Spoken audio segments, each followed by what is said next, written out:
বিচিত্র কুমারের একটি শিশুতোষ গল্প হিংস্র নেকড়ের বনসভা।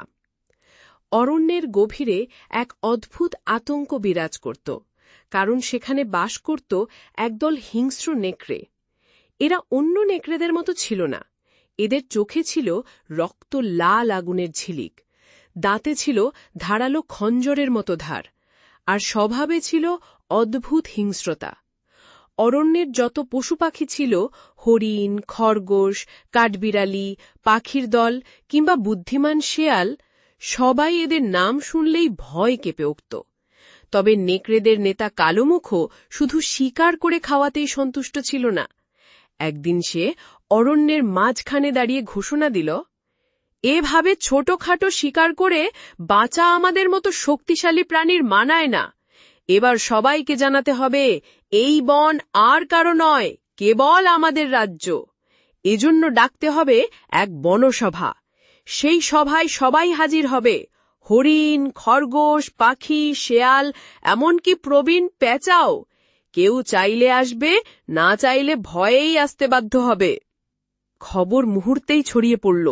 গাছের ডালে বসে পাখিরা একে অপরকে বলল, শুনেছ, নেকড়েরা বনসভা ডাকছে, নাকি সবাইকে হাজির হতে বলেছে। হরিণেরা ভয়ে কেঁপে উঠল, খরগোশেরা মায়ের আঁচলে লুকাল, শিয়ালরা গলা নিচু করে ফিসফিস করে আলোচনা শুরু করল। এমনকি বনের প্রবীণ পেঁচা, যাকে সবাই গুরু বলে মানত, সেও ধীরে ধীরে মাথা নেড়ে বলল, যেতে হবে, ভয় পেলেও যেতে হবে, না গেলে নেকড়েদের রোষানলে পড়তে হবে। তবে মনে রেখো, প্রতিটি সভার ভেতর লুকিয়ে থাকে সুযোগও। পূর্ণিমার রাত এলো। চাঁদের আলোয় যেন বনজঙ্গল সোনালি রহস্যময় আলোয় ভরে উঠল। সেই আলোয় নেকড়েদের বনসভা বসল অরণ্যের মাঝের ফাঁকা মাঠে। কালোমুখো উঁচু এক পাথরের উপর আসন গ্রহণ করল। চারপাশে জ্বলে উঠল আগুন, তার আলোয় নেকড়েদের দাঁত যেন রক্তে ভেজা ওঠা খঞ্জরের মতো চকচক করছে। একে একে উপস্থিত হল বনের অন্য প্রাণীরা। হরিণেরা দূরে সরে দাঁড়াল, পাখিরা গাছের ডালে ঠাঁই নিল, খরগোশেরা ঘাসের ফাঁকে লুকিয়ে উকি দিল, শিয়ালরা ভয়ে ভয়ে মাটিতে মাথা নিচু করে বসে পড়ল। সবার বুক কাঁপছে, সবাই জানে এই সভায় কিছু ভয়ঙ্কর ঘটতে চলেছে। কালোমুখো গর্জে উঠল, আজ থেকে এই বনে চলবে আমাদের শাসন। তোমরা আমাদের জন্য খাবার জোগাবে, আমাদের কথা শুনবে। যদি না পারো, তবে আমাদের দাঁতের নিচে পড়ে মরবে। তার কণ্ঠে এমন এক হুঙ্কার ছিল যে চারপাশের হাওয়া থেমে গেল, অরণ্যের পাতারা নড়ে উঠল আতঙ্কে। ঠিক সেই মুহূর্তে হঠাৎ এক ছোট্ট প্রাণী সবার সামনে এগিয়ে এলো। সেই ছিল টুকটুকি নামের এক কাঠবিড়ালি। সবাই বিস্ময়ে তাকিয়ে রইল। এত ছোট একটি প্রাণী এভাবে হিংস্র নেকড়েদের সামনে দাঁড়ায় কিভাবে? টুকটুকি কাঁপা কাঁপা গলায় বলল, কালোমুখো ভাই, তোমরা শক্তিশালী, তাতে কোনো সন্দেহ নেই, কিন্তু শুধু ভয় দেখিয়ে কতদিন রাজত্ব করবে? ভয় একদিন মুছে যায়, তখন কেউ তোমাদের মানবে না। যদি সত্যিই বনসভা করো, তবে এটিকে হোক ন্যায় বিচারের সভা, যেখানে প্রত্যেক প্রাণী নিজের কথা বলবে, নিজের দুঃখ জানাবে। পশু পাখিরা স্তব্ধ হয়ে গেল। নেকড়েরা গর্জে উঠল, একটা কাঠবিড়ালি আমাদের জ্ঞান শিখাচ্ছে। কিন্তু কালোমুখো থামালো তাদের। তার চোখে কৌতূহলের ঝিলিক ফুটে উঠল। সে বলল, তুমি কি বলতে চাও? টুকটুকি সাহস করে জবাব দিল, যদি সভা হয়, তবে সবার সমস্যা সমাধান করতে হবে, তবেই সবাই তোমাদের মানবে, না হলে একদিন সবাই মিলে বিদ্রোহ করবে। কালোমুখো প্রথমে হেসে উঠল, বিদ্রোহ? এই ভীরু প্রাণীরা বিদ্রোহ করবে? কিন্তু তার মনে তবু একটা অদ্ভুত চিন্তা জন্ম নিল। পরের দিন থেকেই ঘটল অদ্ভুত এক পরিবর্তন।